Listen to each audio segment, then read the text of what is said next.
Hello, എല്ലാവർക്കും ഫൈഹാസ് വേൾഡിലോട്ട് സ്വാഗതം.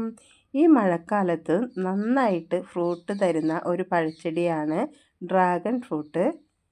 പ്രത്യേകിച്ച് ഒരു കെയറും കൊടുത്തില്ലെങ്കിൽ പോലും നല്ല രീതിയിൽ വളരുന്ന ഒരു ചെടിയാണിത്. ഈ കാണുന്നതാണ് ഞാൻ ആദ്യമായിട്ട് വെച്ച ഡ്രാഗൺ ഫ്രൂട്ട്. ഈ കാണുന്ന കമ്പ് കണ്ടോ? ഇതിൽ നിന്ന് ഒരു കമ്പ് ചീത്തയായി തുടങ്ങിയപ്പോൾ ഞാനത് വെട്ടി മാറ്റി ഒരു മൂലയിൽ ഇട്ടിരുന്നു. കുറച്ച് ദിവസം കഴിഞ്ഞ് ഞാൻ വന്ന് നോക്കിയപ്പോൾ അതിൽ നിന്ന് വേരൊക്കെ വന്നേക്കുന്നത് കണ്ടു. അപ്പോൾ ഞാൻ അവിടെ ഒഴിഞ്ഞിരുന്ന ഒരു ബക്കറ്റിൽ വെറുതെ ഒന്ന് കുത്തി വെച്ച ചെടിയാണ് ഈ കാണുന്നത്. ഒരു വളമോ ഒരു പ്രത്യേകിച്ച് കെയറോ ഒന്നും കൊടുത്തിട്ടില്ലെങ്കിൽ പോലും ഒരു 5 മാസം ആയിട്ടുണ്ട് ഞാനിപ്പോൾ ഇത് വച്ച് കൊടുത്തിട്ട്. എനിക്കിപ്പോൾ ഇത് പൂത്ത് തുടങ്ങിയിട്ടുണ്ട്. കണ്ടില്ലേ, ഒരുമിച്ച് 2 പൂക്കൾ ഉണ്ടായിട്ടുണ്ട്. അതിൽ ഒരു പൂവ് എന്തായാലും കൊഴിഞ്ഞു പോകും. അതിൻ്റെ ഒരു കളർ വ്യത്യാസം കണ്ടില്ലേ. പക്ഷേ ഈ ഇപ്പുറം കാണുന്ന വലുത് എനിക്ക് എന്തായാലും കായ പിടിച്ച് കിട്ടും. ഈ ഡ്രാഗൺ ഫ്രൂട്ട് നമ്മൾ കൃഷി ചെയ്യുന്ന സ്ഥലത്ത് ഒട്ടും തന്നെ വെള്ളം തങ്ങി നിൽക്കാൻ പാടില്ല.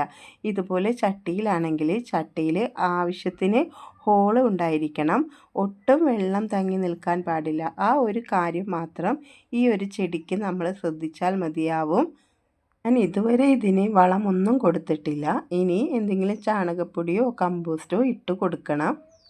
മറ്റുള്ള പഴച്ചെടികളുടെ സീസണൊക്കെ കഴിഞ്ഞ് മഴക്കാലം തുടങ്ങുമ്പോഴാണ് ഡ്രാഗൺ ഫ്രൂട്ടിൽ നിന്നും നമുക്ക് ഫ്രൂട്ട്സ് കിട്ടി തുടങ്ങുക.